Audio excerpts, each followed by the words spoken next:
सोंगयान ने पलटकर दरवाजे की तरफ कदम बढ़ा दिए। लीरू उसे जाते हुए देखती रही और अपनी आंखों पर यकीन नहीं कर पाई। उसने इन 3 औरतों की आत्माओं से छुटकारा पाने के लिए कुल 7 मिलियन युआन चुकाए थे और अब सोंगयान ऐसे ही वहां से जा रही थी। सोंगयान, तुम क्या कर रही हो? लीरू ने अविश्वास से सोंगयान की तरफ देखा और कहा, तुम्हें पता है ना कि मैंने तुम्हें इन 3 अमानवीय आत्माओं से छुटकारा दिलाने के लिए 7 मिलियन युआन दिए हैं।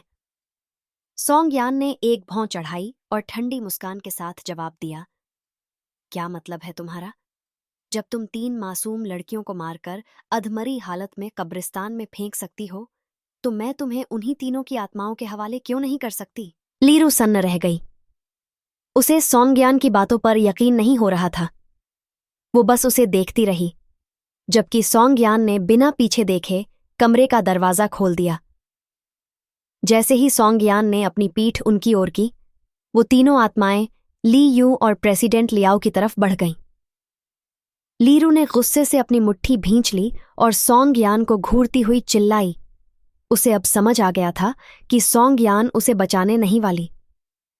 लेकिन अब जब वो मरने ही वाली थी, तो सोंगयान को इतनी आसानी से नहीं जाने देगी। वो अपनी आखिरी सांस तक उसे श्राप देगी। वो गुस्से में चिल्लाई, सोंगयान, तुम्हें भी चैन से मरना नसीब नहीं होगा। मैं तुम्हें श्राप देती हूं कि तुम्हारी आत्मा हमेशा नरक में सड़ती रहे। सोंगयान एक पल को रुकी, फिर पीछे मुड़ी और उसके चेहरे पर एक सर्द मुस्कान थी। चिंता मत करो बहन ली, मैं पहले ही अपनी आत्मा को नरक की गहराइयों से घसीट कर वापस ला चुकी हूं। फिर उसने आसानी से दरवाजा खोला और बिना पीछे देखे बाहर निकल गई। उसे इस बात की कोई परवाह नहीं थी कि कमरे के अंदर क्या हो रहा है। वो पहले ही उन तीनों आत्माओं को चेतावनी दे चुकी थी कि ज्यादा आगे मत बढ़ना। अगर लीरू की किस्मत अच्छी हुई तो शायद वो इस मुसीबत से बच निकले। दरवाजा बंद होते ही लीरू चीखी और तीनों आत्माओं को धक्का देते हुए बाहर निकलने की कोशिश की, लेकिन चाहे उसने कितनी भी कोशिश की, दरवाजा नहीं खुला। अगर सोंगयान वहां होती तो शायद वो लीरू से कहती, संघर्ष बंद करो और अपने भाग्य को स्वीकार करो, क्योंकि अब वो सिर्फ 3 आत्माओं से नहीं टकराई थी, बल्कि 3 बेहद ताकतवर आत्माओं से सामना कर बैठी थी, जो इतनी मजबूत भूतों की दीवार बना सकती थी कि कमरे के अंदर की एक हल्की सी आवाज भी बाहर नहीं जा सकती थी। अमानवीय जीव। पीछे से एक कर्कश फुसफुसाहट सुनाई दी, जैसे ही एक महिला आत्मा धीरे धीरे उसके पीछे आई। उसका लंबी जीभ, जो उसके मुंह से बाहर लटक रही थी, लीरू की गर्दन पर रेंगती चली गई। लीरू का पूरा शरीर सिहर उठा, रोंगटे खड़े हो गए। उसने धीरे धीरे गर्दन घुमाई और ऊपर देखा। वो काली खाली आंखें उसे घूर रही थीं। यू मीन ताओ, आओ बात कर लेते हैं। प्लीज मुझे मत मारो, मेरी एक छोटी बहन है, मुझे उसकी देखभाल करनी है, प्लीज। यूमिन ताओ की मुस्कान इतनी चौड़ी हो गई कि उसका पूरा जबड़ा फट गया। अरे वाह, देखो तो जरा, हालात कैसे बदल जाते हैं। वो मुस्कुराई और एक कदम आगे बढ़ी। लीरू चीख पड़ी और दरवाजा पीटने लगी, मदद के लिए। एक सड़ी गली लंबी उंगली ने उसकी गर्दन को जकड़ लिया और यूमिन ताओ ने अपना सिर झुकाते हुए धीरे से उसके कान में फुसफुसाया, ली बहन, तुम्हें याद है ना, जब तुमने मुझे यहां छोड़ दिया था? मैं भी ऐसे ही गिड़गिड़ाई थी, दरवाजा पीटा था, चिल्लाई थी, लेकिन कोई नहीं आया।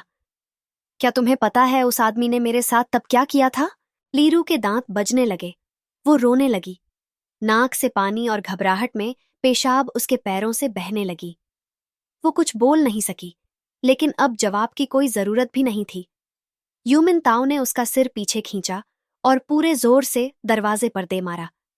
जोर का झटका लगा, इतना जोर का कि लीरू के दांत खड़क उठे और उसके चेहरे की त्वचा फट गई। लेकिन आत्मा वहां नहीं रुकी। उसने लीरू का सिर बार बार दरवाजे, दीवार और कांच की मेज पर पटका। जब तक लीरू जमीन पर औंधे मुंह गिर नहीं गई, वो नहीं रुकी। यूमिन ताओ ठंडी मुस्कान के साथ खड़ी रही। उसने देखा कि खून बहते बहते सफेद मार्बल के फर्श को लाल कर चुका है। फिर उसने सिर को उल्टा झुकाया और लीरू के पेट पर अपना पैर रख दिया। लीरू की चीख गूंज उठी जब कांच का टुकड़ा उसके पेट में धंस गया। युमिनताओ को उसका दर्द सुनकर संतोष मिल रहा था। जब युमिनताओ लीरू के साथ व्यस्त थी, मुलेई और लिन शियाओइंग भी चुपचाप प्रेसिडेंट लियाओ की ओर बढ़ रही थीं, जो फर्श पर घिसटते हुए रहम की भीख मांग रहा था। छोड़ दो मुझे, प्लीज मुझे जाने दो। मैं वादा करता हूं कि तुम्हारी कब्र पर हर साल कागजी पैसे जलाऊंगा, बस मुझे छोड़ दो। लिन शियाओइंग और मुलेई ने एक दूसरे की तरफ देखा, फिर वो भी प्रेसिडेंट लियाओ पर टूट पड़ी और कमरे में एक दिल दहला देने वाली चीख गूंज उठी। जब फूयू शेंग और फूयू शेन होटल पहुंचे, पूरा इलाका पहले ही पुलिस ने घेर रखा था। फूयू शेंग के दिल में एक अजीब सी बेचैनी उठी। उसने गुस्से में अपने छोटे भाई की ओर देखा और कहा, अगर तुम्हारी भाभी को कुछ हुआ तो तैयार हो जाओ, सीधा सड़क पर आ जाओगे, समझे? फूयू शेन, जो अब भी बस एक चादर लपेटे खड़ा था, सन्न रह गया। क्या ये वही उसका बड़ा भाई था? अपनी बीवी के लिए अपने सगे भाई को घर से निकाल देगा? धत, क्या नेक दिल भाई है। अब तो फूयू शेन भी मन ही मन प्रार्थना करने लगा कि सोंगयान सही सलामत हो, वरना वो सच में सड़क पर सोने को मजबूर हो जाएगा। और वो सड़क के लिए नहीं बना था भाई, वो तो बना है राजा जैसे आरामदायक, नरम, बड़े किंग साइज बेड के लिए। वहीं उसकी असली जगह है।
लेकिन जब वो उस होटल की सबसे ऊपरी मंजिल पर पहुंचा, जहां फू रॉन के अनुसार सॉन्ग यान थी, उसे समझ आ गया कि उसकी सारी दुआएं बेअसर रहीं।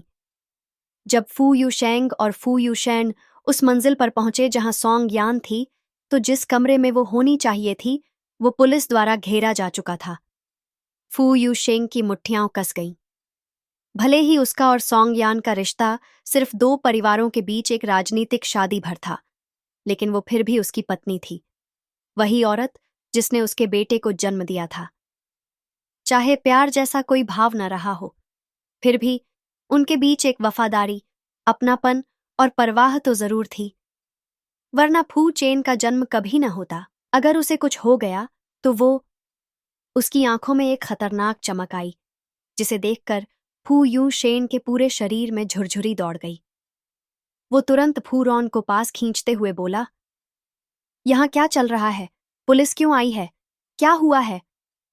हालांकि फू रॉन भी सॉन्ग यान को लेकर परेशान थी, लेकिन उसे एक बेवफा को रंगे हाथ पकड़ना भी था। पहले वो अपनी दोस्त को उस कमरे में ले गई जहां उसकी भाभी ने उसे धोखेबाज को पकड़ने के लिए बुलाया था, फिर भागती हुई इस मंजिल पर पहुंची। लेकिन तब तक पुलिस ने पूरी जगह सील कर दी थी और किसी को कमरे के पास जाने की अनुमति नहीं थी, इसलिए वो खुद भी कुछ नहीं जान पाई थी। वो घबराई हुई अपने दूसरे और तीसरे भाई की तरफ देखती है, फिर होंठ चाटते हुए बोली, मैं पास नहीं जा पा रही। पुलिस जांच कर रही है, इसलिए किसी को कमरे के पास नहीं जाने दे रही। लेकिन एक बात पता चली है। वो जोर से निगलती है और फिर कहती है, गवाहों के मुताबिक जैसे ही कमरा खोला गया, खून की लहर बाहर बह निकली, पूरे कारपेट को इतना भिगो दिया कि क्रीम रंग का फर्श पूरा लाल हो गया। फू यू शेंग ने अचानक एक तेज कदम बढ़ाया, लेकिन असिस्टेंट शू ने तुरंत उसे रोक लिया। सर, आप ऐसा नहीं कर सकते। अगर आपने अभी वहां जाकर कुछ किया और अगर किसी भी तरह से सेकंड मैडम बच निकली हो, तो हम अनावश्यक ध्यान उनकी ओर खींचेंगे, जो उनके लिए और फू परिवार दोनों के लिए अच्छा नहीं होगा। भगवान पर भरोसा रखिए, मुझे पहले जाने दीजिए। फू यू शेंग ने धीरे से सिर हिलाया, हालांकि उसका दिल अंदर से चिल्ला रहा था कि वो खुद जाकर देखे कि सॉन्ग यान ठीक है या नहीं। पर उसे पता था कि असिस्टेंट शू सही कह रहा है। वो एक शांत और व्यावसायिक सोच रखने वाला आदमी था, ऐसे समय पर अपना आपा नहीं खो सकता था। फिर भी उसने मन ही मन ईश्वर से प्रार्थना की कि सॉन्ग यान बिल्कुल ठीक हो, उसे एक खरोंच तक न लगी हो, वरना वो फू चेन को क्या जवाब देगा। अंदर से बेचैनी और डर की लहर दौड़ रही थी, पर उसने खुद को वहीं रोक लिया। लेकिन एक सवाल उसके दिल को बार बार खा रहा था, आखिर सॉन्ग यान को यहां आने की जरूरत ही क्या थी? अगर कोई रोल चाहिए था तो सीधे मैसेज क्यों नहीं किया? क्या वो उसकी इतनी छोटी सी बात भी नहीं मानेगा? वो अब भी उसकी पत्नी थी, उसके बेटे की मां थी। हालांकि वो अंदर से घबराया हुआ था, लेकिन उसने फौरन फू यू शेन की तरफ देखा और गुर्राया, तैयार हो जा, अब सीधा अमेजन जा रहा है तू। वहां जाकर क्या करूंगा मैं? फू यू शेन ने अपने दूसरे भाई की ओर चौंक कर देखा। जानवरों को हमारे प्रोडक्ट्स बेच, और क्या कर पाएगा? बिल्कुल नहीं। फू यू शेन ने मन ही मन चिल्लाया, लेकिन अपने भाई की घूरती निगाहों के सामने कुछ बोल नहीं सका। अब बस यही दुआ कर रहा था कि जो भी उस कमरे के अंदर था वो सॉन्ग यान न हो, वरना उसे बंदरों और गिरगिटों को स्मार्ट वॉच बेचनी पड़ेगी। असिस्टेंट शू तुरंत लौट आया, क्योंकि उसे पता था कि उसके बॉस अपनी पत्नी की सुरक्षा को लेकर बेहद चिंतित हैं। जैसे ही वो फू यू शेंग के सामने पहुंचा, उसने तेजी से बोलना शुरू किया। 9 पर किसी ने शिकायत की कि इस कमरे से बदबू आ रही है। ग्राहकों के कहने पर कमरा खोला गया और उसमें 2 लाशें मिलीं, एक पुरुष की और एक महिला की। फू यू शेंग का शरीर झटके से कांप गया, लेकिन असिस्टेंट शू ने तुरंत जोड़ा, उनमें से महिला की उम्र ज्यादा थी, वो सेकंड मैडम नहीं है। तभी जाकर फू यू शेंग ने राहत की सांस ली, अपने चेहरे पर हाथ फेरते हुए पास की दीवार से टिक गया। Thank God. असिस्टेंट शू ने अपने बॉस को देखा, जो सिर्फ सेकंड मैडम के लिए इस कदर प्रतिक्रिया दे रहा था, और फिर मायूस होकर सिर हिलाया। इतना साफ था कि बॉस के दिल में सॉन्ग यान के लिए कुछ है, लेकिन ये खुद को सिर्फ पति पत्नी का अपनापन कहकर बहला रहा है। जैसे ही असिस्टेंट शू कुछ कहने के लिए मुंह खोलने वाला था, पुलिस कमरे से दोनों लाशें बाहर लेकर आईं। रिपोर्टर्स उन लाशों की तस्वीरें लेने में इतने व्यस्त थे कि किसी का ध्यान भी नहीं गया कि फू यू शेन अभी भी सिर्फ चादर लपेटे खड़ा है। जैसे ही लाशें पास से गुजरीं, फू रोंग हक्का बक्का रह गई और हल्की सी चीख निकल गई। फू यू शेंग और फू यू शेन ने तुरंत उसकी ओर देखा। क्या हुआ? फू यू शेंग ने पूछा, उसकी बहन के व्यवहार को नोटिस करते हुए। फू रोंग ने सिर हिलाते हुए कहा, कुछ नहीं, बस डर गई थी। नजारा बहुत भयानक था। और भयानक तो था ही, महिला का आधा चेहरा गायब था और पुरुष इतनी बुरी तरह से नीचे से लहूलुहान था कि साफ था वो क्या खो चुका था। हालांकि फू यू शेंग को भी फू रोंग की बात सही लगी, पर उसे लग रहा था कि वो उससे कुछ छुपा रही है। लेकिन चूंकि वहां कोई भी सुन सकता था, उसने उस वक्त बात नहीं बढ़ाई। उसने असिस्टेंट शू की तरफ रुख किया। कमरे के अंदर हुआ क्या था? असिस्टेंट शू ने सिर हिलाते हुए कहा, कोई नहीं जानता। लोगों का कहना है कि उन दोनों ने कुछ अशुभ चीज को आकर्षित कर लिया था और उसी का नतीजा ये हुआ। फू यू शेंग की भौहें सिकुड़ गईं। पुलिस क्या कह रही है? उनका मानना है कि शायद दोनों ने ज्यादा शराब पी ली थी और आपस में झगड़ पड़े, और फिर बात इतनी बढ़ गई कि ये हाल हो गया। लेकिन दोनों अभी जिंदा हैं। फू यू शेंग ने होंठ भींच ली। ये तर्क पिछली थ्योरी से बेहतर था। क्या कोई झगड़े में इतना आगे जा सकता है? खैर, इससे उसे क्या लेना? उसने असिस्टेंट शू की ओर देखा और पूछा, और सेकंड मैडम, उनका क्या? असिस्टेंट शू थोड़ा असहज हो गया और बोला, उन्हें किसी ने नहीं देखा। लेखक का छोटा थिएटर, सॉन्ग यान। आच्छी, ये मुझे इतनी ठंड क्यों लग रही है? फू यू शेंग गुस्से में, सॉन्ग यान, तुम कैसे भाग सकती हो? मैं तो तुम्हारा प्रिंस चार्मिंग बनकर आया था। सॉन्ग यान नाक चढ़ाते हुए, हाँ, मुझे जरूरत नहीं किसी प्रिंस की, दूर हटो। फू यू शेन, मुझे अमेजन में फेंक दिया गया है, दिल टूट गया है। कोई तो मुझे पावर स्टोन दे ताकि मेरा टूटा हुआ दिल थोड़ा सुकून पाए। What do you mean? No one saw her?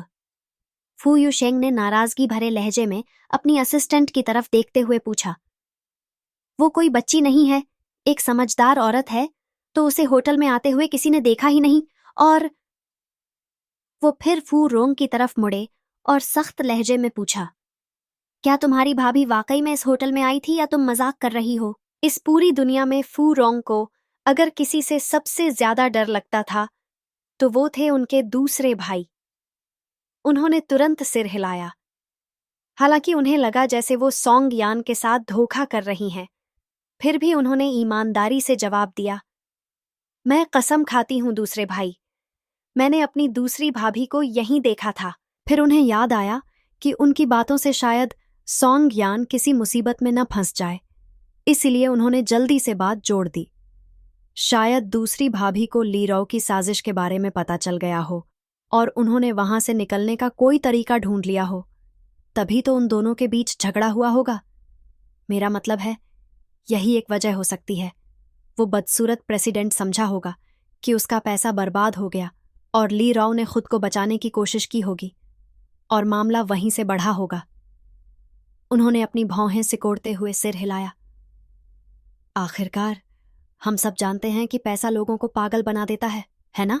फू यू शेंग ने फू रोंग को ऐसे घूरा कि वो बेचैन होने लगी, जिससे वो और भी ज्यादा दोषी लगने लगी। लेकिन वो क्या कह सकती थी? कि उनकी भाभी एक कमाल की भूत पकड़ने वाली है? कि उनके साथ एक महिला भूत भी होती है और शायद उन्होंने उसी भूत को उन दोनों लोगों से निपटने का हुक्म दिया हो जिन्होंने सॉन्ग यान का फायदा उठाने की कोशिश की थी? वो नहीं कह सकती थीं, और अगर किसी तरह उन्होंने हिम्मत जुटाकर कह भी दिया तो भी उनके दूसरे और तीसरे भाई उन पर यकीन नहीं करते। दोनों ही साइंस और टेक्नोलॉजी में विश्वास रखने वाले लोग थे। उन्हें भूत प्रेत जैसी बातों पर विश्वास नहीं होता, इसलिए चाहे वो चाहें भी तो सॉन्ग यान की शक्तियों के बारे में कुछ नहीं बता सकती थीं। हालांकि थोड़ी देर बाद फू रोंग का अपराध बोध भी खत्म हो गया। आखिर इसमें उनकी क्या गलती थी? उन्होंने तो पहले ही कह दिया था कि उनके दूसरे और तीसरे भाई भूतों पर विश्वास नहीं करते। फू यूशेंग को अंदाजा हो गया था कि फू रोंग उससे कुछ छिपा रही है, लेकिन उन्होंने आगे उस बारे में कुछ नहीं पूछा। उन्होंने असिस्टेंट शू की तरफ देखा और कहा, असिस्टेंट शू, जाकर होटल की सीसीटीवी रिकॉर्डिंग चेक करो और पता लगाओ कि सॉन गियान कहाँ गई। ऐसा तो हो ही नहीं सकता कि वो हवा में गायब हो गई हो, लेकिन ऐसा लग रहा था कि सॉन गियान सचमुच हवा में गायब हो गई थी। होटल की किसी भी सीसीटीवी फुटेज में न तो सॉन्ग यान के आने का कोई रिकॉर्ड था और न ही जाने का। ऐसा लग रहा था मानो वो कभी यहां आई ही नहीं। लेकिन जो बात और भी चौंकाने वाली थी वो ये कि ली रो सच में होटल आई थी और उसके पूरे व्यवहार में कुछ बहुत अजीब था। जब वो होटल पहुंची तो अचानक उछलने लगी और चिल्लाने लगी कि वहां भूत हैं, लेकिन आसपास देखने पर कुछ भी नहीं दिखा। उसके बाद जब वो होटल में दाखिल हुई तो ऐसा लग रहा था जैसे वो किसी से बात कर रही हो, लेकिन वीडियो में उसके आसपास कोई नहीं था। ऐसा लग रहा था जैसे वो हवा से बात कर रही हो। यही सब तब भी हुआ जब वो उस फ्लोर पर पहुंची जहां उसका क्लाइंट उसका इंतजार कर रहा था। कमरे के अंदर जाने से पहले ली रॉ बार बार पीछे मुड़कर देख रही थी और किसी से बड़बड़ा रही थी, मगर होटल के दरवाजे और रिसेप्शन की तरह वहां भी उसके साथ कोई नहीं था। सॉन्ग यान शुरुआत से लेकर अंत तक कहीं नजर नहीं आई। ऐसा लग रहा था जैसे वो कभी वहां थी ही नहीं। फू यूशेन ने भी होटल की सीसीटीवी रिकॉर्डिंग देखी और तुरंत ही उनका ब्लड प्रेशर बढ़ गया, क्योंकि सॉन्ग यान और फू रोंग की वजह से उनके बड़े भाई उन्हें जबरन यहां खींच लाए थे। उन्हें कपड़े पहनने तक का मौका नहीं मिला और बस एक चादर में लिपटकर आना पड़ा। अब जब उन्होंने ये रिकॉर्डिंग देखी तो भला शांत कैसे रहते। वो फू रोंग की तरफ घूरते हुए गुस्से से फूंकारे, फू रोंग, आखिर तुम्हारे अंदर कितना झर भरा है? मैंने तुम्हारा क्या बिगाड़ा था जो तुमने मेरे साथ इतना नीच काम किया? तुम्हें अंदाजा भी है कि मैं अपने कमरे में कितनी शांति से सो रहा था। मेरे पास कोई हथियार तक नहीं था, खुद को बचाने का कोई जरिया नहीं था। पूरी तरह बेबस था मैं, और तुम्हारी उस बेहूदी कहानी की वजह से मेरे दूसरे भाई मुझे बिना कपड़ों के ही यहां घसीट लाए। बोलो, आखिर तुमने मेरे साथ ऐसा क्रूर मजाक क्यों किया? मैं तुम्हारा सगा भाई हूं। फूरोंग भी तुरंत भड़क गई। तीसरे भाई, खाना बिना सोचे खा सकते हो, लेकिन बात बिना सोचे नहीं कर सकते। क्या आपको लगता है कि मैं अपने परिवार के किसी सदस्य को लेकर कोई बकवास करूंगी? दूसरी भाभी वाकई इस होटल में आई थी। मैंने अपनी आंखों से देखा था। ये जानते हुए कि उनकी दूसरी भाभी ने जरूर अपनी मौजूदगी छुपाने के लिए कुछ किया होगा, उन्होंने ये नहीं बताया कि उन्हें कहाँ देखा था। शायद दूसरी भाभी ली राव की चालों को समझ गई होंगी और समय रहते भाग निकली हों, इसीलिए वो सीसीटीवी में रिकॉर्ड नहीं हुई। फिर उन्होंने थोड़ी देर रुककर तंज भरे अंदाज में जोड़ा, ये सब तो तुम्हारी ही गलती है। अगर तुमने भाभी के लिए ऐसा घटिया मैनेजर नियुक्त नहीं किया होता तो उन्हें कभी ये सब झेलना ही नहीं पड़ता। अब जब तुम्हारी गलती पकड़ी गई है तो अपनी गंदगी मेरे सिर पर क्यों फेंक रहे हो? फू रोंग, ये क्या बकवास है? क्या एक सम्मानित खानदान की बेटी ऐसी भाषा बोलती है? क्यों? तुम गंदगी बोल सकते हो और मैं नहीं? कैसी बराबरी है ये? फू रोंग, तुम? सर, वो जानकारी मिल गई है जिस क्लाइंट से दूसरी मैडम की मीटिंग तय की गई थी। असिस्टेंट शू ने दोनों के बीच का झगड़ा तुरंत बीच में रोक दिया। जिस आदमी से मैनेजर ली राव ने मीटिंग फिक्स की थी उसका नाम लियाओ जीमिंग है। उसका एक छोटा मोटा प्रोडक्शन हाउस है और उसे फिल्मों में पैसे लगाने का शौकत है, लेकिन उसके बारे में बहुत सारी संदिग्ध अफवाहें हैं। उनमें से एक का ताल्लुक हमारी कंपनी से भी है। हमारी कंपनी से? फहू यूशेन ने दोहराया। उनके दिल में एक बुरा एहसास घर करने लगा। असिस्टेंट शू ने सिर हिलाया और फिर फू यूशेन की तरफ चुपके से एक नजर डालते हुए थोड़ा हिचकिचाए।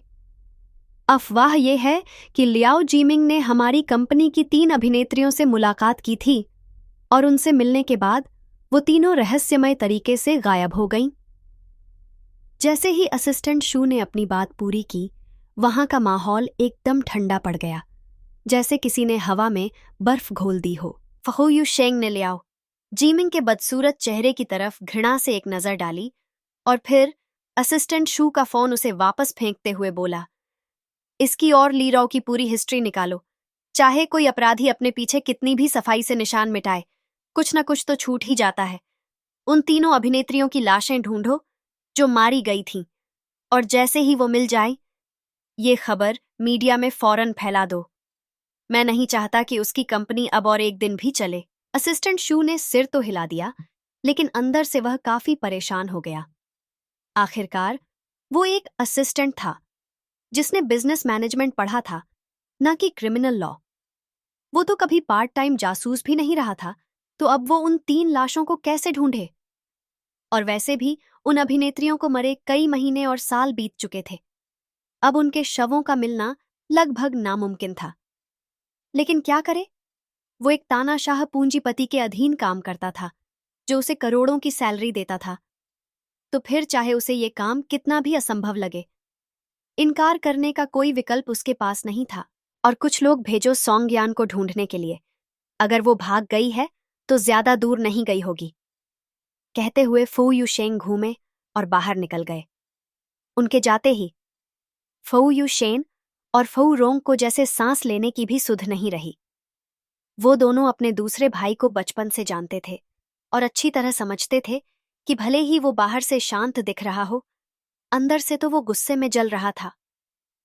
फहू यूशेन ने अपने भाई की उस भयंकर आभा से भरे हुए जाते हुए कदमों को देखा और मन ही मन ऊपर वाले को प्रार्थना भेज दी। वो सच में दिल से चाहता था कि सॉन्ग यान पूरी तरह सुरक्षित हो, वरना हे वो भी उन 3 अभिनेत्रियों की तरह गायब हो जाएगा। फू यूशेन, क्या कर रहा है वहां खड़ा होकर? एक गरजती हुई आवाज ने उसे उसके ख्यालों से बाहर खींच लिया। वो डर के मारे 2 फीट हवा में उछला और फिर भागता हुआ अपने भाई के पीछे दौड़ पड़ा। यहीं हूं, दूसरे भाई, तो कृपया मुझे मत मारना। सॉन्ग यान वाकई ज्यादा दूर नहीं गई थी। उस घिनौने आदमी और ली राव को सबक सिखाने के बाद उसका मूड बहुत अच्छा था। उसे न सिर्फ उन्हें सबक सिखाने का सुकून मिला, बल्कि एक मोटी रकम भी हाथ लगी। अब जब बैंक में इतना पैसा था तो उसे किसी चीज की चिंता नहीं थी। बड़ी ही ठाठ से वो आयुर्वेदिक जड़ी बूटियों की दुकान में दाखिल हुई और वहां से उसने सारे ए क्वालिटी की जड़ी बूटियां खरीद लीं, जो उसके शरीर को और मजबूत बनाने में मदद करती थीं। और अगर वो ईमानदारी से कहे तो जब रिसेप्शनिस्ट ने उसका कार्ड स्वाइप किया तो उसके दिल को जो खुशी मिली वो बयान से बाहर थी। पैसे की ताकत से बड़ी चीज कोई नहीं। खरीदारी खत्म करने के बाद उसने अपने बैग्स उठाए और दुकान से बाहर निकली। लेकिन जैसे ही उसने बाहर कदम रखा, एक झुंड हट्टे कट्टे मर्दों ने उसे चारों ओर से घेर लिया। सॉन्ग यान की इंद्रियां तुरंत चौकन्नी हो गईं। वो सोच ही रही थी कि क्या अपनी शक्तियों का इस्तेमाल करे।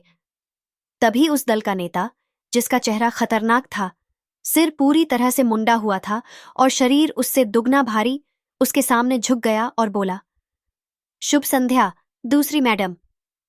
जब सॉन्ग यान ने वो जाना पहचाना मगर फिर भी कुछ अजनबी सा संबोधन सुना तो उसका सिर झंझना उठा। Second madam?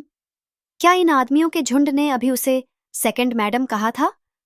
अब जब वो पहले जैसी सतर्क नहीं रही तो सॉन्ग यान ने उनकी यूनिफॉर्म पर ध्यान दिया और उनकी जेब पर खड़ा हुआ फऊ परिवार का जाना पहचाना निशान देख लिया। उसके कसे हुए मांसपेशियां अब ढीली पड़ गईं। कम से कम ये लोग उसे परेशान करने नहीं आए थे। उसे लगा कि जो सुअर उसने पकड़ा था वो शायद भाग निकला है और उसने अपने आदमियों को उसके पीछे भेज दिया होगा। लेकिन ये लोग लियाओ जिमिंग के आदमी नहीं थे और ये बात भी उसके लिए कोई अच्छी खबर नहीं थी। सॉन्ग यान जानती थी कि फऊ परिवार के इन बॉडीगार्ड्स को सिर्फ फू यू शेंग ही भेज सकता है। उसका बड़ा भाई तो एक सनकी वैज्ञानिक था जिसे कारोबार में कोई दिलचस्पी नहीं थी, और फू यू शेन तो औरतों के पीछे भागने वाला इंसान था। भले ही दादाजी फू को अपने सबसे छोटे पोते से बहुत लगाव था, मगर वो इतने मूर्ख नहीं थे कि फू यू शेन को पूरे फू परिवार की बागडोर सौंप देते। इसलिए जब दादाजी फू ने रिटायरमेंट लिया तो पूरे फू खानदान की कमान फू यू शेंग के हाथों में आ गई। अगर ये लोग उसे ढूंढते हुए आए थे तो इसका मतलब सिर्फ एक ही हो सकता है, फू यू शेंग लौट आया है। सॉन्ग यान नहीं जानती थी कि अपने पति की वापसी पर उसे क्या प्रतिक्रिया देनी चाहिए। आखिरी बार उसने उसे तब देखा था जब वो मर रहा था। उस वक्त ठंडे और कठोर स्वभाव वाले फू यू शेंग एकदम कमजोर और बेबस हो चुके थे। मगर आखिरी सांस तक उसने इस बात का अफसोस किया था कि वो उसे, फू चेन को और अपने पूरे परिवार को सॉन्ग लान से नहीं बचा सका। उन सब की जान धीरे धीरे जाती रही और सिर्फ वही बच पाया, और वो भी सिर्फ इसलिए क्योंकि सॉन्ग लान का ट्विस्टेड प्यार उसके लिए बहुत गहरा था। उसका प्यार फू यूशेंग की जान तो बचा गया, लेकिन बदले में बहुतों की जान ले गया। आखिरी वक्त तक भी उसने सॉन्ग लान को अपनाने से इनकार किया और फू परिवार की दूसरी बहू का दर्जा अपनी मरी हुई पत्नी सॉन्ग यान को ही दिया। सॉन्ग यान ने जो कष्ट उसने सहे उन्हें अपनी आंखों से देखा, और धीरे धीरे उसका गुस्सा कड़वे आंसुओं में बदल गया, और फिर वो आंसू भी खत्म हो गए। अब बस रह गया था एक दर्द भरा अफसोस। फू यूशेंग ने भले ही लंबी जिंदगी जी, लेकिन वो भी उसकी तरह ही था, अंदर से टूटा हुआ।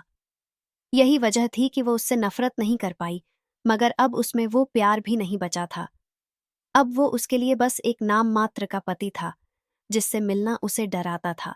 फू यूशेंग से कुछ गलतियां जरूर हुई थीं, मगर उसने हमेशा अपने परिवार को खुद से ऊपर रखा। वो इतना मेहनती था कि उसने अपने परिवार का भविष्य सुरक्षित करने के लिए दिन रात एक कर दिए, ताकि कोई भी उनके परिवार की तरफ आंख उठाकर न देख सके। अब जब वो वापस आया है, तो सॉन्ग यान खुद से पूछ रही थी, वो उससे कैसे मिले? क्या होगा अगर उसने कुछ गड़बड़ भांप लिया तो? सेकंड मैडम, गंजा आदमी जो उसे गंभीर नजरों से देख रहा था, कार की ओर इशारा करते हुए बोला, जो पहले से ही उसके इंतजार में खड़ी थी। सॉन्ग यान ने लंबी सांस ली। लगता है इस मुलाकात से बचना अब मुमकिन नहीं। सॉन्ग यान के पास और कोई रास्ता नहीं था। उसे अपने पति द्वारा भेजे गए बॉडीगार्ड्स के साथ जाना ही पड़ा। वो चुपचाप कार में बैठी और पीछे की सीट पर जाकर टिक गई। रास्ते भर सॉन्ग यान बेहद घबराई हुई थी, और जैसे जैसे वो फू यू शेंग से मिलने के बारे में सोचती, उसकी बेचैनी और भी बढ़ती जाती। कार के अंदर पसरा हुआ गहरा सन्नाटा उसकी नर्वसनेस को और भी बढ़ा रहा था। ये क्या था? क्या ये लोग कम से कम उससे बात भी नहीं कर सकते थे? उसे बता तो सकते थे कि आखिर चल क्या रहा है। पिछले जन्म में फू यूशेंग वाकई देश लौटे थे, लेकिन जल्दी ही वो उसके और फू रोंग के अंतिम संस्कार की तैयारियों में व्यस्त हो गए थे। उसके बाद कंपनी की लगातार बदनामी के कारण उन्हें बिजनेस संभालने में ही पूरी तरह उलझना पड़ा। लेकिन इस बार ना तो वो मरी थी और ना ही फू रोंग। तो फिर फू यूशेंग देश में क्यों लौटे थे? और अगर लौटे भी थे, तो उसकी तलाश क्यों कर रहे थे? सॉन्ग यान के मन में कई सवाल थे, मगर जवाब देने वाला कोई नहीं था। उसने कार चला रहे गंजे आदमी की ओर देखा, और फिर आखिरकार अपने मन की जिज्ञासा को दबा नहीं पाई। मिस्टर बॉडीगार्ड, क्या आप कम से कम ये तो बता सकते हैं कि फो यूशें, मेरा मतलब है, मेरे पति मुझे ढूंढ क्यों रहे हैं? गंजे आदमी ने रियर व्यू मिरर से उसे देखा और बेहद शांत लहजे में बोला, सेकंड मैडम, माफ कीजिए, लेकिन मैं इस सवाल का जवाब नहीं दे सकता। सेकंड मास्टर ने मुझे सिर्फ आपको उनके पास लाने का हुक्म दिया है। बाकी क्या वजह है, ये उन्होंने मुझे नहीं बताया, और मैंने पूछा भी नहीं। सॉन्ग यान ने चुपचाप उस आदमी को देखा और मन ही मन फो यू शेंग के इस वफादार आदमी पर तंज कसने लगी। वाकई वो आदमी बेहद चालाक था। उसे सिर्फ बिजनेस में धोखे और दांव पेंच ही नहीं आते थे, बल्कि ये भी अच्छी तरह पता था कि वक्त पर कैसे और किन लोगों को अपने साथ रखना है। देखिए, इस गंजे बॉडीगार्ड की वफादारी इतनी छोटी सी बात बताने से भी इनकार कर दिया, क्योंकि उसके मालिक ने इजाजत नहीं दी थी। अब सॉन्ग यान को समझ आ गया था कि इन बॉडीगार्ड्स से कोई जवाब मिलने वाला नहीं है, इसलिए उसने चुपचाप अपनी आंखें बंद कर लीं और सोने की कोशिश करने लगी। उसे ठीक से नींद नहीं आई, क्योंकि उसे ली रू और उस सुअर का ध्यान रखना था। खैर, फू यू शेंग उससे क्यों मिलना चाहते हैं, ये अब मायने नहीं रखता। अब जो भी सामने आएगा, उसका सामना वो कर ही लेगी। पहले से चिंता करके क्या ही फायदा था? आखिर फू यू शेंग उसका पति नहीं, अब तो पूर्व पति था, तो उसे घबराने की क्या जरूरत? ऐसा तो नहीं था कि वो कोई राक्षस है जो उसे जिंदा खा जाएगा। फू यू शेंग ने सॉन्ग यान को जिस जगह बुलाया था, वो शहर का एक मशहूर बार था, जो खुद फू यू शेंग की मिल्कियत थी। शुरुआत में उसने इसे बस एक शौक के तौर पर शुरू किया था, लेकिन धीरे धीरे इस बार का कारोबार खूब चल निकला और ये फू यू शेंग की एक बड़ी संपत्ति बन गया। जब कार बार के सामने आकर रुकी, तो गाड़ी चला रहा गंजा बॉडीगार्ड थोड़ा सा मुड़ा और सॉन्ग यान से बोला, सेकंड मैडम, हम पहुंच गए हैं। सालों की साधना के बाद सॉन्ग यान की इंद्रियां काफी तेज हो चुकी थीं। असल में जैसे ही कार रुकी थी, उसे पहले ही एहसास हो गया था। गंजे बॉडीगार्ड के बोलते ही उसने तुरंत आंखें खोलीं। उसने सिर घुमाकर बाहर देखा और फू यू शेंग के बार का चमचमाता क्लासिक साइनबोर्ड देखती ही रह गई। एक पल को वो उलझन में पड़ गई। उसे समझ नहीं आया कि फू यू शेंग से मिलते वक्त उसके चेहरे पर क्या भाव होने चाहिए। उसका पति हमेशा शांत और भावहीन रहा था। हर बार जब वो उसे पिछले जन्म में मिलती, उसे लगता जैसे वो किसी सख्त टीचर के सामने खड़ी हो, जिसने कोई गलती पकड़ ली हो। लेकिन फिर उसने होंठ भींच लिए और सोचा, वो किस बात का डर सोच रही है? वो सब बीती बात हो चुकी है और अब वो एक उच्च स्तर की आत्मा साधिका है। अब उसे फू यू शेंग से डरने की कोई जरूरत नहीं। जब उसने हिम्मत करके उसे तलाक दिया, तो अब सामना करने में क्या परेशानी हो सकती है? इस तरफ सेकंड मैडम, गंजे बॉडीगार्ड ने कहा, जैसे ही वो कार से उतरा और उसे अंदर चलने का इशारा किया। सॉन्ग यान ने सिर हिलाया और उसके पीछे चल पड़ी। चूंकि फू यू शेंग इस बार के मालिक थे और एक वीवीआईपी भी, इसलिए उनके लॉन्स में बैठने का सवाल ही नहीं उठता था, जहां आम नशे में डूबे लोग और पार्टी प्रेमी जमा होते थे। गंजा बॉडीगार्ड उसे सीधे टॉप फ्लोर पर ले गया, जहां आम तौर पर बड़े बड़े बिजनेस मीटिंग्स और अपॉइंटमेंट्स होते थे। नीचे की भीड़-भाड़, शोरगुल और तेज म्यूजिक से भरे माहौल के उलट ये टॉप फ्लोर पूरी तरह से साउंड प्रूफ था।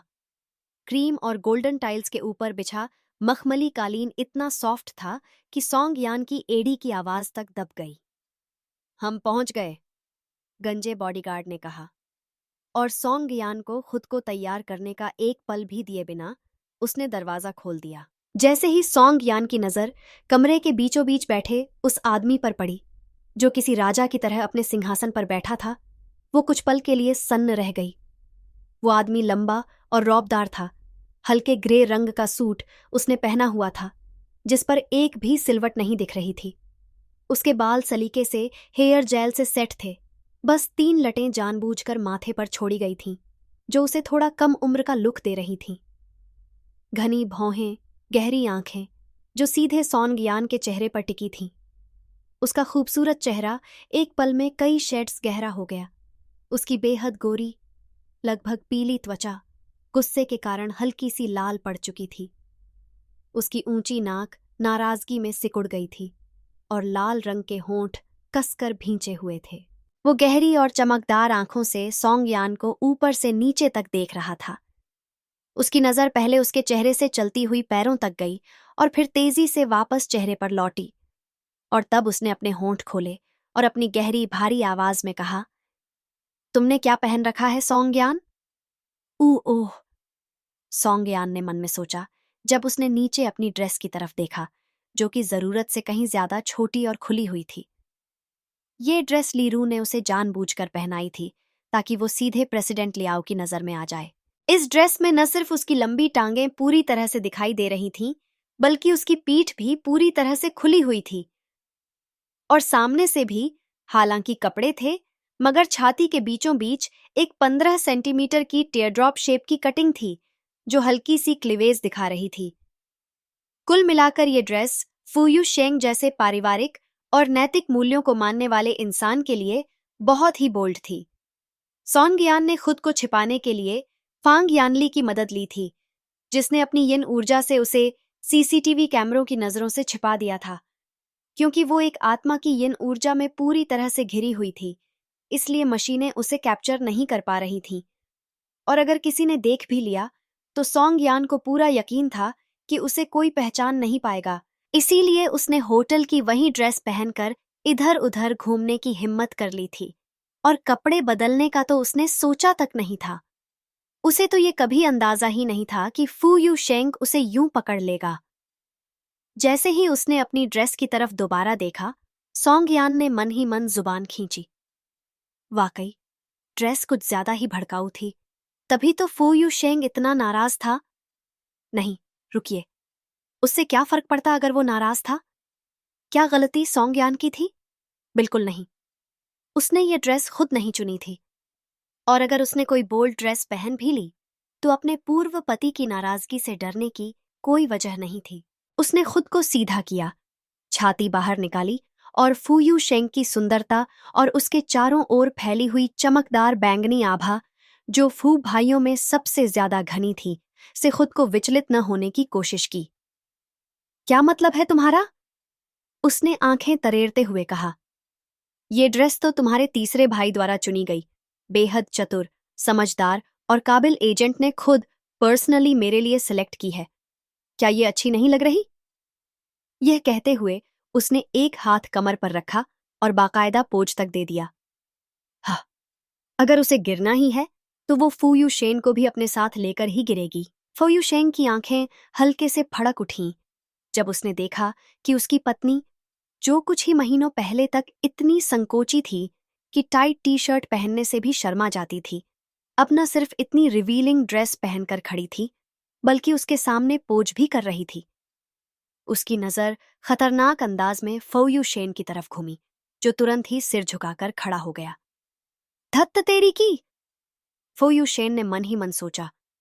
कौन सोच सकता था कि ये पगली इस तरह का स्टंट कर देगी? क्या उसे जीने की इच्छा नहीं बची थी?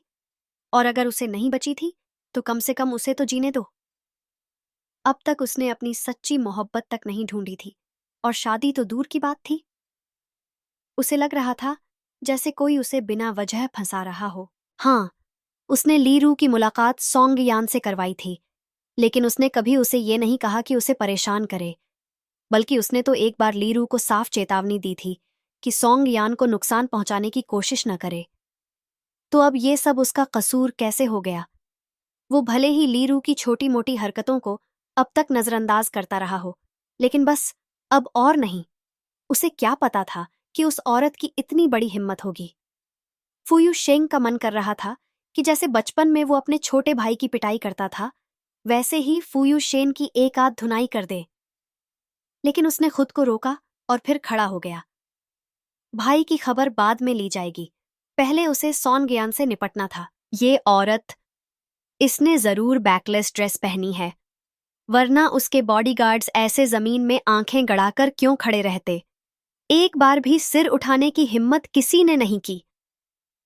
फूयू शेंग ने अपने कंधों से जैकेट उतारी और लंबे डग भरते हुए सॉन्ग यान की तरफ बढ़ा, जो उसे किसी बिल्ली की तरह चौकन्नी नजरों से देख रही थी।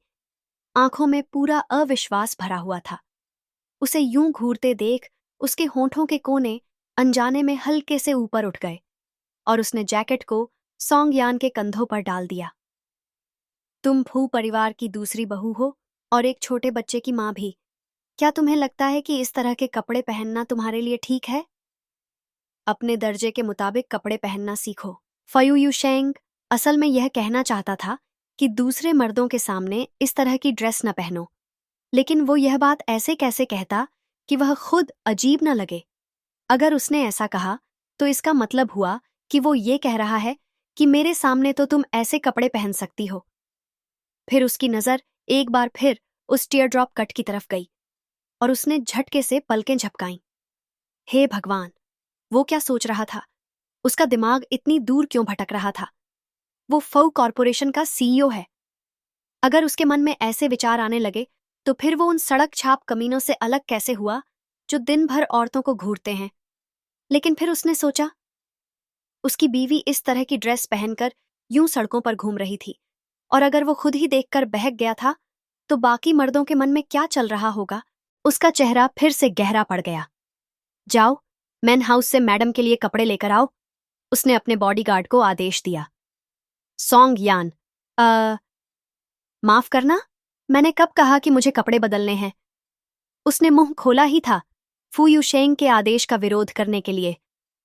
लेकिन बोलने से पहले ही उसके पति की तेज तलवार जैसी नजरें उस पर आ गईं और उसने तुरंत अपना मुंह बंद कर लिया। माँ रे, वो तो भूल ही गई थी कि फू यूशेंग गुस्से में कितना खतरनाक हो सकता है। तो भले ही वो अंदर से उससे नाराज थी, लेकिन उसने अपने शब्द वापस निगल लिए और चुपचाप कंधों पर डाला हुआ जैकेट और कसकर लपेट लिया। डर नहीं थी उसे। न, इतनी बड़ी स्प्रिट मास्टर होकर वो एक इंसान से डरे? बस बात ये थी कि फो यू शेंग बहुत ज्यादा सुंदर था और वो इतनी सुंदरता के साथ लड़ाई नहीं करना चाहती थी। हाँ, बस यही बात थी। सॉन्ग यान खुद से बहुत खफा थी। आखिर कब से वो इतनी झुकने वाली बन गई थी? क्या हुआ अगर उसका पूर्व पति एक बेहद खूबसूरत इंसान था और उसकी यांग ऊर्जा उससे पूरी तरह मेल खाती थी? आखिरकार अब उनका आपस में कोई रिश्ता नहीं था और उसे भी उसके सामने बराबरी से बात करनी चाहिए थी, न कि एक आज्ञाकारी पत्नी की तरह व्यवहार करना चाहिए था। उसने फोयू शेंग द्वारा दिए गए कोट को मजबूती से अपने शरीर के चारों ओर लपेटा और उसके सामने वाली कुर्सी पर बैठ गई। मगर जैसे ही वो उसके पास गई और उसकी यांग ऊर्जा के संपर्क में आई, जो उसकी यिन ऊर्जा से टकरा रही थी, सॉन्ग यान को महसूस हुआ कि उसके पैरों में जैसे जान ही नहीं रही। वो बुरी तरह चाह रही थी कि वो फू यू शेंग से चिपक जाए और जितनी यांग ऊर्जा उससे मिल सके ले ले, ताकि उसकी भीतर की उग्र यिन ऊर्जा थोड़ी शांत हो सके, जो उस सुनहरी आभा से लिपटने को बेताब थी, जिसमें बैंगनी रंग की रेखाएं भी मिली हुई थीं। अब उसे समझ आया कि बूढ़े मास्टर गू ने क्यों कहा था कि वो और फू यू शेंग एक दूसरे के लिए उपयुक्त हैं। उसके गुरु ने शायद उनके बीच की अनुकूलता की बात पहले ही समझ ली थी। पिछले जन्म में उनकी किस्मत का मेल था और अब पुनर्जन्म के बाद उसकी यिन ऊर्जा भी पूरी तरह फू यू शेंग की यांग ऊर्जा से आकर्षित हो रही थी। यह तो बहुत शर्मनाक बात थी। उसके मन में इतना उथल पुथल हो रहा था, वो भी अपने पूर्व पति के कारण। कोई उसे यहां से ले जाए। अब उसे साफ समझ आ गया था कि वो फू यू शेंग के सामने इतनी झुकी झुकी क्यों महसूस कर रही थी। ये सब उसकी यिन ऊर्जा की वजह से था, जो फू यू शेंग की यांग ऊर्जा के कारण असंतुलित हो रही थी। अच्छी बात यह थी कि उसमें अभी भी थोड़ा संयम बचा हुआ था और उसने फू यू शेंग पर छलांग नहीं लगा दी। वरना सच कहें तो उसके मन में बार बार आ रहा था कि वो उसके कपड़े फाड़ दे और पूरी यांग ऊर्जा अपने अंदर खींच ले। क्या वो कोई विकृत मानसिकता वाली औरत नहीं थी? असल में जितना ज्यादा शारीरिक संपर्क होता, उतनी ही ज्यादा यांग ऊर्जा वो फू यू शेंग से ले सकती थी। उसकी यांग ऊर्जा के सहारे ही वो अपनी वो सारी ताकत वापस पा सकती थी, जो उसने अपने पुनर्जन्म के समय खो दी थी, और उसके साथ साथ हजारों लाखों की मेहनत की कमाई भी बच सकती थी। जड़ी बूटियां? अब उसे समझ आ गया कि वो पैसे जड़ी बूटियों पर क्यों खर्च करे, जब उसके सामने फूयू शेंग जैसा चलता फिरता ऊर्जा स्रोत बैठा हो। उसकी यांग ऊर्जा से न सिर्फ उसकी यिन ऊर्जा नियंत्रित हो सकती थी, बल्कि वो फिर से एक सामान्य इंसान की तरह जीवन भी जी सकती थी। लेकिन सौभाग्य से सॉन्ग यान एक बेहद संयमी और समझदार औरत थी। भले ही उसके सामने ऐसा लज्जीज और ताकतवर ऊर्जा बार बैठा हो, उसने उस पर झपट्टा नहीं मारा। उसके पीछे खड़ी फांग यानली की आंखों में भी चमक आ गई थी, जैसे ही उसने फूयू शेंग को देखा और उसकी अनंत यांग ऊर्जा को महसूस किया। सुन, सॉन्ग यान, फांग यान ली ने फुसफुसाते हुए कहा, अगर तुझे ये आदमी नहीं चाहिए तो मुझे दे दे, मैं उसे बहुत अच्छे से संभाल लूंगी। सॉन्ग यान ने उसकी बकबक तो सुनी, लेकिन कोई जवाब नहीं दिया। उसने बस अपने मुट्ठियां भींची और टांगें कसकर बंद कर लीं, इससे पहले कि वो फू यू शेंग के आगे जाकर घुटनों पर गिर जाए। तुमने मुझे बुलाया क्यों है? उसने ठंडे स्वर में पूछा। वो इस आदमी से कोई भी याचना नहीं करने वाली थी, बिल्कुल भी नहीं। तो क्या अगर वो खूबसूरत है, भाग्यशाली है और उसकी यांग ऊर्जा उसकी यिन ऊर्जा से मेल खाती है? अपने बेटे की रक्षा और अपनी जिंदगी की शांति उससे कहीं ज्यादा जरूरी थी। और फोयू शेंग के साथ रहने का मतलब था कभी भी चैन की सांस न लेना। लेकिन वो यांग ऊर्जा, उसका दिल धीरे से कराह उठा। चुप हो जा, उसने खुद को डांटा। हमारी जीवन ऊर्जा और सबसे जरूरी वो पैसा जो हम बचा सकते हैं। सॉन्ग यान ने ठान लिया कि अब वो अपने दिल की एक नहीं सुनेगी। फो यूशेंग फिर से अपने हमेशा वाले भावहीन चेहरे के साथ उसकी ओर देखने लगा। उसके होंठ सख्ती से आपस में जुड़े हुए थे और उसकी नजरें सॉन्ग यान पर टिकी थीं। वो पहले से ज्यादा आत्मविश्वासी लग रही थी और पहली बार ऐसा हो रहा था जब वो न तो रो रही थी न ही उससे मिन्नतें कर रही थी कि वो उसका ख्याल रखे, न ही वो उससे शिकायत कर रही थी। लेकिन अब उसकी आंखों में वो भरोसा और निर्भरता भी नहीं थी जो कभी हुआ करती थी, और न ही वो मासूमियत। अगर फो यू शेंग कहे कि उसे इससे कोई फर्क नहीं पड़ा तो वो झूठ बोलेगा। उसे कभी कभी झुंझलाहट जरूर होती थी जब सॉन्गयान उससे छोटी छोटी बातों पर शिकायत करती थी, लेकिन उसके नखरे और मासूम अंदाज उसे भीतर ही भीतर अच्छा भी लगता था। ऐसा लगता था जैसे वो उसका कोई अनमोल खजाना हो जिसे वो संभाल कर रखना चाहता था।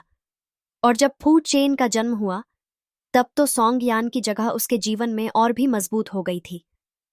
मगर अब ऐसा लग रहा था जैसे सिर्फ वही था जो इस रिश्ते को थामे हुआ था। और सॉन्गयान, उसने तो जैसे उसे अपने जीवन से बाहर ही कर दिया था। उसकी आंखों में हल्की सी चुभन उभरी। बहुत दिलचस्प, जैसे कोई खिलौना जो अब दिल को न भा रहा हो उसे एक झटके में फेंक देना। सॉन्गयान, तुम सच में पत्थर दिल हो।